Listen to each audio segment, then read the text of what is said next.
Baiklah, di sini saya akan menjelaskan tentang Undang-Undang Nomor 12 Tahun 2012.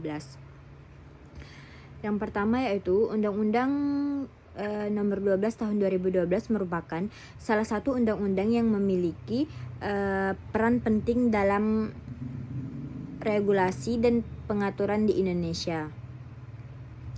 Undang-undang ini memiliki judul tentang pendidikan tinggi dan dikeluarkan dengan tujuan memajukan sektor pendidikan tinggi di negara ini. Memahami isi dan kandungan undang-undang ini sangatlah penting bagi semua pihak yang terlibat dalam dunia pendidikan tinggi, baik itu lembaga pendidikan, dosen, mahasiswa maupun pemerintahan. Yang kedua, Undang-Undang Nomor 12 Tahun 2012 dikeluarkan sebagai upaya untuk mengatasi berbagai permasalahan dalam pendidikan tinggi di Indonesia. Beberapa latar belakang mendasari pembuatan undang-undang ini antara lain, yang pertama meningkatnya kebutuhan dan sumber daya manusia yang berkualitas di tengah persaingan global. Yang kedua, bisa disebut juga dengan perluasan akses terhadap pendidikan tinggi untuk semua lapisan masyarakat. Yang ketiga, meningkatkan kualitas pendidikan tinggi agar dapat menghasilkan lulusan yang siap berkontribusi dalam pembangunan nasional. Yang keempat, menciptakan tata kelola pendidikan tinggi yang lebih transparan, akuntabel, dan berkeadilan. Yang ketiga ialah Undang-Undang Nomor 12, tujuan dari undang-undang tersebut yaitu antara lain, yang pertama, meningkatkan kualitas pendidikan tinggi dengan menjamin standar pendidikan yang sesuai dengan perkembangan ilmu pengetahuan dan teknologi. Yang kedua, menjamin akses yang adil dan merata terhadap pendidikan tinggi bagi seluruh lampiran masyarakat. Yang ketiga, mengembangkan sistem penjaminan mutu yang efektif untuk memastikan kualitas pendidikan yang tinggi. Dan yang keempat, mendorong penelitian dan pengembangan sebagai bagian integral dari pendidikan tinggi. Yang kelima, mewujudkan tata kelola pendidikan tinggi yang transparan, akuntabel, dan berkeadilan. Baik, di sini masuk ke ruang lingkup undang-undang. Undang-Undang Nomor 12 Tahun 2012 memiliki ruang lingkup yang luas dan mengatur berbagai aspek dalam dunia pendidikan tinggi. Yang pertama, pendirian dan penyelenggaraan perguruan tinggi. Di dalam pendirian dan penyelenggaraan perguruan tinggi ini ada 3 poin. Yang pertama, regulasi mengenai pendirian, pengelolaan, dan penyelenggaraan perguruan tinggi. Ya, poin kedua, syarat dan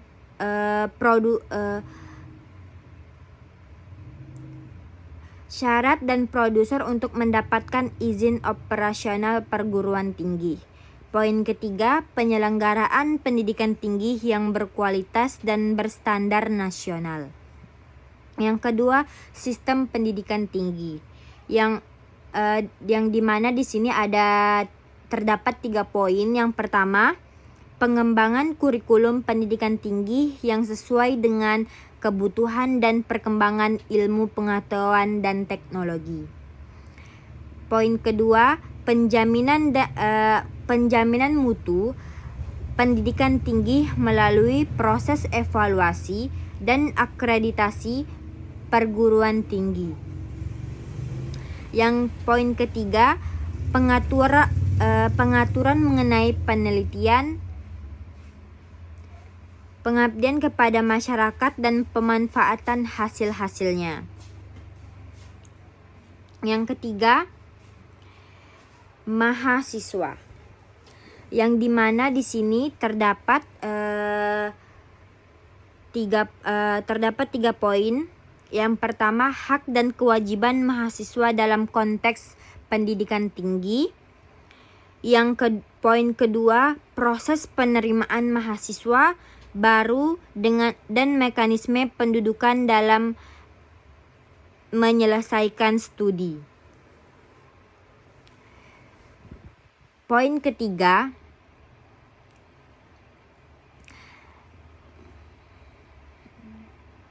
pembinaan dan pengembangan kemampuan mahasiswa. Dan yang keempat, dosen dan tenaga kependidikan. Dosen dan tenaga pendidikan ini memiliki 3 poin. Yang pertama, persyaratan dan kualifikasi dosen serta pengembangan kompetensi dosen. Yang kedua, penetapan standar etika.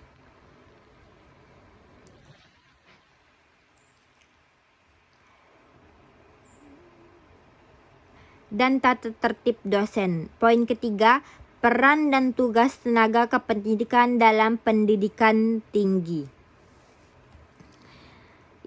Yang kelima, pembiayaan pendidikan perguruan tinggi, pendidikan tinggi. Di mana di sini menjelaskan adanya 2 poin tentang pembiayaan pendidikan tinggi. Yang pertama, regulasi mengenai pembiayaan pendidikan tinggi, termasuk beasiswa dan bantuan biaya pendidikan. Yang kedua, pengaturan mengenai sistem pendanaan perguruan tinggi.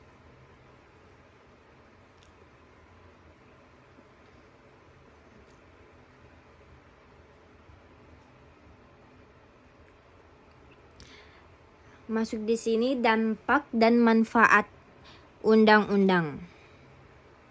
Yang pertama, peningkatan kualitas pendidikan tinggi.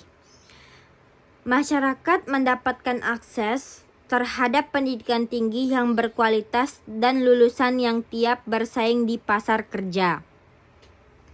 Yang kedua, akses pendidikan tinggi yang adil dan merata. Masyarakat dari berbagai latar sosial ekonomi memiliki kesempatan yang sama untuk mengakses pendidikan tertinggi. Yang ketiga, pengembangan riset dan inovasi. Kemajuan dalam riset dan inovasi meningkatkan daya saing nasional, penemuan baru, dan sosial inovatif untuk permasalahan sosial dan ekonomi. Yang keempat, transparansi dan akuntabilitas. Adanya transparansi dan akuntabilitas meningkatkan kepercayaan masyarakat terhadap lembaga pendidikan tinggi dan meminimalisir praktik yang melanggar hukum. Yang kelima, pengembangan sumber daya manusia berkualitas. Adanya sumber daya manusia yang berkualitas dan terampil di bidang pendidikan tinggi serta dukungan yang lebih baik bagi mahasiswa dalam proses pembelajaran. Ada masuk ke poin baru, yaitu proses pengesahan undang-undang. Yang pertama, pentingnya pengesahan undang-undang. Pertama, pengesahan undang-undang penting untuk memberikan dasar hukum yang kuat dan sah dalam mengatur suatu bidang, dalam hal ini pendidikan tinggi. Undang-undang memberikan pedoman dan regulasi yang diperlukan untuk menjalankan kegiatan pendidikan tinggi secara teratur, adil, dan berkualitas. Baiklah, di sini masuk ke nomor 2, yaitu langkah-langkah dalam proses pengesahan. Yang A, perumusan rancangan undang-undang yang dalam kurung RUU atau bisa disebut dengan rancangan undang-undang. Rancangan undang-undang disusun berdasarkan kebutuhan dan permasalahan yang ingin diatur. Yang kedua, tahap ini melibatkan kerjasama antara pemerintah, lembaga legislatif, akademis, dan pemangku kepentingan terkait. Yang B, pembahasan dan persetujuan di Dewan Perwakilan Rakyat atau bisa disebut dengan DPR. RUU, rancangan undang-undang dibahas di tingkat DPR untuk mendapatkan persetujuan. Anggota DPR melakukan pembahasan, memberikan masukan, dan mengajukan amandemen jika diperlukan. Yang ketiga, disahkan melalui proses voting dalam rapat paripurna.